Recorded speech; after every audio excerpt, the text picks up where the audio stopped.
देवताओं को भ्रम है कि वो सृष्टि का विधान चलाते हैं, पर वो नहीं जानते वो मेरे भाई की दया पर सांस लेते हैं। सुनो गहरा सत्य है।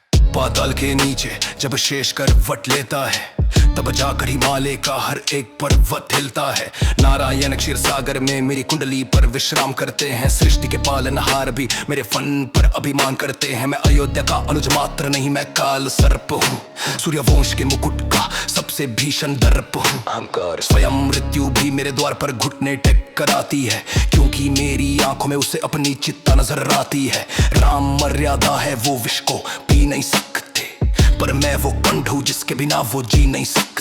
विध्वंसक वहां पिनाक धनुष टूटा और भार्गव दौड़े आए, जिसने 21 बार क्षत्रियों के रक्त से कुन नहाए। उस महाकाल के आगे पूरी सभा मौन थी, पर लक्ष्मण की जुबान उस दिन अग्निदान थी। मैंने हंसकर कहा, मुनिवर क्यों व्यर्थ फरसा चमकाते हो? बचपन में तोड़े कई धनुष, आज क्यों आंख दिखाते हो? वो विष्णु अवतार थे, पर मैंने उन्हें ललकारा था। एक बालक ने भगवान के क्रोध को पैरों से मारा था। राम ने हाथ जोड़कर उन्हें शांत किया, पर मैंने अपनी निडरता से उस युग का अंत किया। कौन डरेगा? यदा यदा हि रामस्य बाधा भवति कुत्रचित्, तदा तदा हि लक्ष्मणः मृत्युर्भवति निश्चितम्। यदा यदा हि रामस्य बाधा भवति कुत्रचित्, तदा तदा हि लक्ष्मणः मृत्युर्भवति निश्चितम्। रणनीति सुनो, मेघनाद गुफा में बैठा निकुंभ बिला यज्ञ कर रहा था। अगर वो पूरा होता तो अमरत्व का वर रहा था। विभीषण ने कहा, लक्ष्मण रोको नहीं तो अनर्थ होगा। मैंने कहा, उसका यज्ञ अब मेरे बाणों से व्यर्थ हो। वो अदृश्य होकर लड़ा, उसने ब्रह्मास्त्र चलाया, पर मेरे ब्रह्माचर्य ने उस महाअस्त्र को भी झुकाया। ब्रह्मास्त्र ने मुझे छुआ और प्रणाम करके लौट गया। उस दिन मेघनाद का अहंकार बीच से फट गया।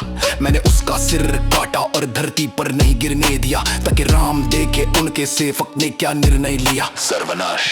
सागर का मान मर्दन, सागर का मान मर्दन। ये 3 दिन बीते, राम तपस्या में लीन थे, पर उस अभिमानी सागर के तेवर बहुत हीन थे। मेरा धैर्य टूटा, मैंने आग्नेयास्त्र संधान किया। भैया हटिए, मैंने इसे सुखाने का अपमान लिया। इसके मगरमच्छ जिसकी मीन सब भाप बन उड़ेंगे। जब मेरे क्रोध के शोले इसकी लहरों से जुड़ेंगे, तब त्राही त्राही करता वो सागर शरण में आया। लक्ष्मण के भय ने उसे मर्यादा का पाठ पढ़ाया। मैं राम का भक्त हूँ, पर अंधा अनुगामी नहीं। जो राम को कष्ट दे, मैं उसका कोई स्वामी नहीं। निष्कर्ष, संसार में सेवा के हजारों उदाहरण मिलेंगे, पर भाई के लिए नरक भोगने वाले विरले ही मिलेंगे। राम सत्य है तो लक्ष्मण प्रमाण है, राम देह है तो लक्ष्मण प्राण है। वनवास राम काटा है, भारत में लिपि। जय श्री राम।